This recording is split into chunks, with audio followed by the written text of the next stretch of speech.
I hope you got some air conditioning. Get ready for some of the hottest weather of the year. Tens of millions of Americans are facing extremely high temperatures. They sure are. In addition to the heat, some people are facing another problem, a lack of water. Gary Lane has the story. Half the nation is roasting as temperatures soar well into the 90s. Some parts of the country are 10 degrees hotter than normal. Add the high humidity, and many places feel like triple digits. Weather forecasters say the high temperatures will continue all week. What makes this heat wave so uncomfortable is not only the temperatures during the day well in the 90s, but at night. In fact, New York City, Philadelphia, Washington, D.C. will be hard-pressed to fall below 80 degrees. New York City is experiencing its longest stretch of extreme heat in more than 10 years. Emergency workers are on standby, ready to help those in distress. They're in the hot, crowded subway, and they literally will just drop. You find out, oh yeah, I didn't drink, I haven't been drinking, I was rushing around. Meanwhile, in Prince George's County, Maryland, residents like retired engineer Eric Morrow are stockpiling water. You need to keep water, and the only place you can keep water is in your tubs and your sinks. Morrow and more than 200,000 residents are preparing for a man-made drought. PG County officials say they're planning a 5-day water outage to fix a major water pipe that was about to burst. That means no tap water will be delivered to homes. What we want people to do is fill up their tubs and available containers with water tonight. Get it now. It's at your tap. And it's going to be for the next 12 hours, 18 hours. Do something now. And get it, they did. So I've already filled my bathtubs up. I filled at least about 4 pots.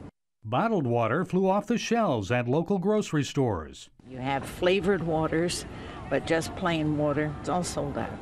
And with temperatures soaring into the 90s, many of these Marylanders feel the timing of the water main repairs could not have been worse. I cannot fathom what 5 days would be like without water.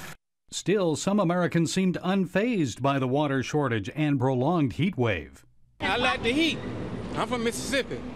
Perhaps a perfect time for Americans to take a vacation, cooling down in the mountains or at the beach. Gary Lane, CBN News. Thanks, Gary.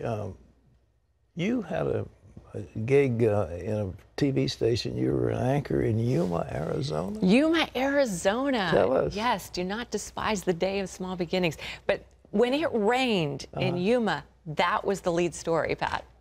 Rain? Big news. Rain was big news. How hot was it? In fact, when it rained, it would sometimes the power would go out because the power lines were so not used to any precipitation. But the thing though in Yuma, the humidity wasn't. It could be 110, but it wouldn't feel even as hot as it feels here in Virginia because it was more of a dry heat. But it was the desert heat. But it was amazing. Well, despise not the day. You enjoyed Yuma? I did. We're right on the border of Mexico. Oh, yeah. And, Okay. Well, that's nice. Well, anyhow, the temperatures isn't the only thing that's going up. So we understand our gas prices. George Thomas has more on that story from the CBN newsroom. Here's George. Thanks, Pat. Yes, gas prices are spiking across the United States. In fact, the average cost of a gallon of gas is $3.64. That's up 15 cents over last week. In fact, in some cities like Los Angeles and Chicago, gas is back over $4 a gallon. The turmoil in Egypt has helped push up the price of oil, along with summer vacation season. As more Americans hit the roads, the demand for gas increases. Overseas, Egypt's temporary president has sworn in a new cabinet that includes women and Christians, but no members of Islamist parties. The changes come as Egyptian society is divided between those angry over Mohamed Morsi's removal and those who seek more democratic reforms. The Muslim Brotherhood says it does not recognize the new government and rejected offers to participate. The cabinet will focus on amending the Islamist drafted constitution that was passed under Morsi, as well as scheduling elections for a new parliament and president next year. The crisis in Egypt and the civil war in Syria highlight the ongoing instability in the Middle East. And for Israel, danger awaits across each border. Now, the fighting in Syria makes the northern part of the country an area of concern. Chris Mitchell has that story from the Golan Heights. This is the Harev, or Sword Battalion, preparing for war. CBN News got a rare look at this live fire exercise. This battalion specializes in fighting in northern terrain. In any future war, they'll be the first ones across the border. For example, in the Second Lebanon War in 2006, they were the first ones in and the last ones out. Lieutenant Colonel Shadi Ferez is the battalion commander and oversaw the exercise. The goal of the training is to improve the service of the battalion for war focusing on the battlefield terrain, similar to Lebanon against Hezbollah.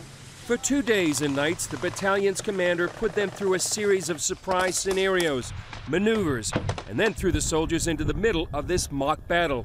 It included tanks and live ammunition. We came here to the Golan Heights and performed live fire exercises. With all this preparation, we will be ready to face Hezbollah. For the idea of preparing for war is a way of life.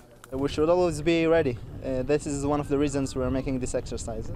Hezbollah is now deeply involved in Syria's civil war and fighting for Syrian President Assad. It's been weakened, but still represents a formidable enemy for Israel. Israeli intelligence estimates Hezbollah has 50,000 rockets in its arsenal. A few thousand of those rockets could reach Tel Aviv. The Harev battalion would likely be the tip of the spear in a future war with Hezbollah. It's made up completely of Israeli citizens from the Druze community. Druze speak Arabic and are considered very patriotic. Many fight not just because they're soldiers, but because they're family men, like Lieutenant Monir Hamoud. When I look towards the Lebanese border, I can see my house and my village. I'm protecting my home and family. That's why I'm here. I'm a married man with 2 children, providing them with everything, even my life, so that they will be happy. When I look at my soldiers, I'm reminded of my people. I'm ready to do whatever it takes for them and my family. No one knows when a war may break out on Israel's northern border, but for now, this unit will serve as Israel's eyes and ears in the north, their watchmen on the wall. Chris Mitchell, CBN News, the Golan Heights. Thanks, Chris. Here at home, a major lawsuit against the federal government to halt the National Security Agency's electronic surveillance program. The suit calls the program illegal and unconstitutional. It was brought by a broad coalition of 19 groups, including environmental and human rights activists, church leaders, and gun rights supporters.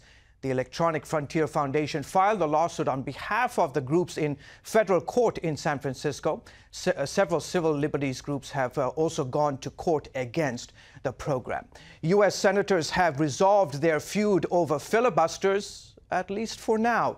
Democrats were threatening to ban filibusters of presidential nominees because they're frustrated that Republicans have failed to move forward on 7 key confirmations. Republicans have now agreed to confirm those stalled nominees if Democrats drop their plans to change voting rules in the Senate. The amendment does not permanently resolve deep partisan divisions over the use of filibusters, but both sides say it's a start. A new study proves the importance of staying slim as a young adult. People who are obese through their 20s, 30s, and 40s have an increased risk of having a heart attack or stroke later in life. Information for the study was collected over a 30-year period. Researchers found that for every year young adults were obese, their risk of developing hardened plaque in their arteries increased by 2 to 4%. The report was published in the Journal of the American Medical Association. And Pat, I know that our viewers across the country are so thrilled that we have for years been talking about how to stay slim and how to eat, more importantly, better. Thanks, George. I want our viewers to live a long, long, happy life, and the best way to do it is low glycemic food and stay away from the stuff that makes your belly grow. And I have sitting next to me Miss Fitness herself.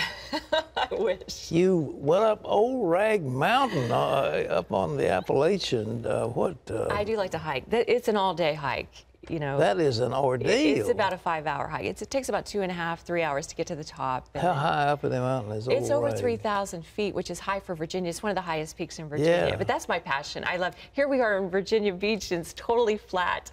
There is a very slight hill in my neighborhood, and when I walk, I try to pretend that it's bigger, but it's, you know, you got to drive to the mountains. It takes about 4 hours to get to the mountains. I love it up there. Isn't it beautiful? You know, it's really gorgeous. There's some beautiful camps up there. My wife and I were camping once upon a time. I think it's called Broad and Mellow. There's several really nice campsites. Real camping, like with a tent, not in a cabin with like Oh, running absolutely, water. with a tent. Okay. I had a little beagle dog, and the little beagle dog flushed a skunk right outside our tent, and I was living in horror that skunk would let him have it. But fortunately, the skunk exercised restraint.